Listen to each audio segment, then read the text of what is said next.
yang bijaksana pada pagi hari ini, waktunya singkat sekali. Dan para mitra dari BSN, Antara, TVRI, dan RRI. Terima kasih atas penjelasan yang komprehensif. Tadi pimpinan secara tegas menyatakan kita bicara tentang anggaran, tentunya bicara juga dengan program pimpinan. Nah, terkait dengan yang disampaikan oleh TVRI dan RRI, ini saya mau menggarisbawahi apa yang telah disampaikan pimpinan dan saat ini berkembang di masyarakat dan juga membuat banyak yang resah. Terkait dengan pemberhentian hubungan kerja kepada kontributor. Kontributor, penyiar lepas, bahkan ada yang disebutkan tenaga cleaning service, satpam, dan lain sebagainya. Angka yang disebutkan ini combine TVRI sama RRI itu mencapai 1.000 orang. Gitu ya, angka dari Aliansi Jurnalis Indonesia itu mencapai 1.000 orang. Nah, kami juga sudah menyaksikan siaran dari salah satu tenaga penyiar RRI yang viral saat ini, yang nonton tuh udah hampir 1 juta orang, dari Ternate, yang menyampaikan terkait dengan pemutusan hubungan kerja. Tapi kok Pak Dirut tadi depan kami semuanya mengatakan tidak ada. Gitu ya, Pak Dirut mengatakan tidak ada, sementara ini udah viral kemana-mana. Nah, jadi ini kita perlu klarifikasi. Jadi ini menegaskan apa yang disampaikan Pak Ketua tadi. Apakah setelah rekonstruksi, kita kan ngumpul kayak gini kan karena ada salah konstruksi, jadi dilakukan rekonstruksi. Apakah dua lembaga penyiaran ini di depan wakil rakyat ini berkomitmen untuk mengedepankan tenaga kontributor dan tenaga karyawan lepas ataupun yang harian atau yang lain dibandingkan belanja yang lainnya? Karena begini, pimpinan sangat mengkhawatirkan sekali sebelum rekonstruksi, direksi itu memprioritaskan di papan atas yang dipangkas duluan adalah manusianya, yang kemudian narasinya itu di lapangan dibenturkan dengan MBG. Ini kan ada framing membenturkan, gara-gara MBG kami di PHK. Nah, ini yang tadi Pak Ketua bilang, belum tentu Pak Prabowo suka. Ini yang saya bilang kok ada mismanage dari narasi. Harusnya bisa ditangani oleh direksi, tidak membenturkan makan bergizi gratis dengan pemangkasan. Tapi itu sudah terjadi. Di mana-mana ngomong, Bapak memberikan makan kepada anak-anak kami, tapi anak kami pulang ke rumah, ternyata papa mamanya, bapak ibunya tidak punya pekerjaan dan malam ini tidak ada makanan. Ini kan tragis sekali. Kemudian kita membiarkan itu dengan menunggu rekonstruksi. Narasi itu tidak dikendalikan. Nah, framework berpikir dari teman-teman direksi ini menurut saya terlihat di halaman TVRI, di halaman berapa ini ya? Di halaman yang terkait dengan dampak efisiensi anggaran, yang kemudian juga RRI juga sama di halaman 7-nya.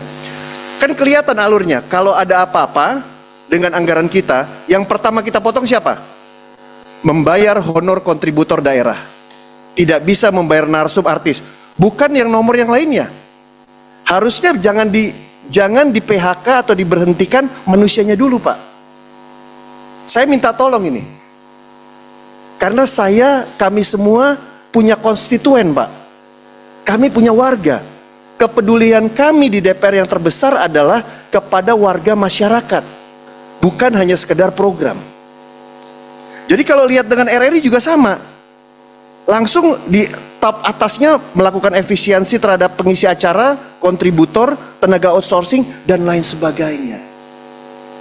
Saya justru lebih senang kalau TVRI RRI langsung bilang kita berhenti sebagai kita melakukan WFH, efisiensi BBM. Kita kita melakukan programnya, kita stop yang ini tapi dan lain sebagainya gitu. Bahkan di tahun 98 Bapak-bapak sekalian, saya ingat sekali waktu itu saya jadi managing editor ketika krisis moneter. Kami pimpinan dari redaksi dan direksi itu mengatakan begini, lebih baik dipotong dari atas. Lebih baik dipotong dari atas. Dan waktu itu sampai bagaimana ngomongnya?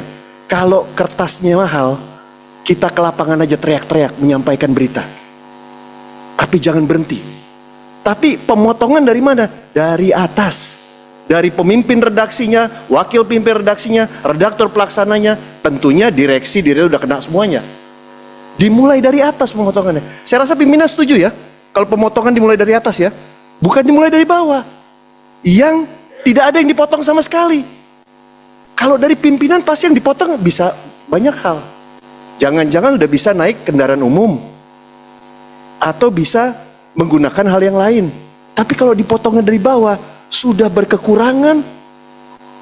Mereka, anak-anak mereka juga hanya makannya butuhnya juga MBG, tapi dipotong juga.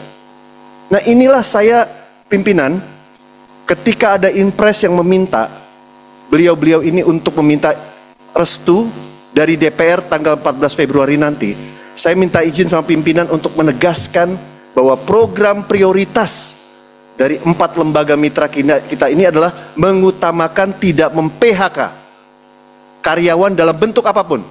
Mau karyawan itu tetap, tidak tetap, honorarium atau apapun, tidak di PHK dulu. Ini sama dengan kebijakan kita di industri pimpinan, pertekstilan. Jangan dong berbeda. Ya, apalagi apa yang dilakukan teman-teman kontributor. Pak, saya ini jadi koordinator daerah agak lama. Saya pernah menjadi kontributor seluruh Indonesia, pernah. Saya ngobrol sama mereka. Dan pimpinan, kerja teman-teman kontributor koresponden itu militan. Militan. Dan tanpa asuransi. Itu kerja mereka, saya tahu persis. Nah, untuk itu dari meja pimpinan kita yang mempunyai kewenangan seperti ini, saya mohon mengapil agar dalam resume kita nanti itu tolong dicantumkan jaminan bahwa bapak-bapak dan kita semua ini ketika rekonstruksi itu diterapkan, tolong diprioritaskan sumber daya manusia dalam bentuk apapun kerjasama mereka dengan TVRI, RRI, Antara, dan lain sebagainya. Itu pimpinan yang bisa sampaikan keberpihakan kita kepada warga masyarakat. Terima kasih. Wassalamualaikum warahmatullahi wabarakatuh. Merdeka. Hari kemarin memang di Rut TVRI sama RRI itu WA saya nih, klarifikasi. Saya bilang kalau ke saya nggak perlu, karena memang sudah di medsosnya itu memang ramai sekali. Saya bilang, Bapak sampaikan di media. Barulah saya lihat di Rut TVRI bicara di Antara kuasa. RRI juga bicara di RRI juga. Tapi apa yang disampaikan oleh Pak Putra Nababan ini karena ini core-nya. Makanya tadi begitu Bapak bicara langsung itu yang saya tanya. Saya minta itu memang nanti secara internal itu yang tadinya sudah megap-megap ini karena memang merasa siap-siap untuk keluar, itu langsung diberitahu Pak, kembalikan mereka. Ini menjelang Ramadan ini, Bapak ngerti nggak menjelang Ramadan itu gimana pikiran mereka, ya kan? Jadi mudah-mudahan pada saat Ramadan ini mereka tetap bisa fokus bekerja untuk mengembangkan dan berkontribusi. Demikian informasi yang dapat saya sampaikan untuk hari ini. Semoga memberi manfaat. Salam dan doa kami untuk keluarga dalam perlindungan Allah, dalam dekap kasih sayang Rahman dan Rohim Allah Subhanahu wa Ta'ala. Allahumma amin. Terima kasih. Wassalamualaikum warahmatullahi wabarakatuh.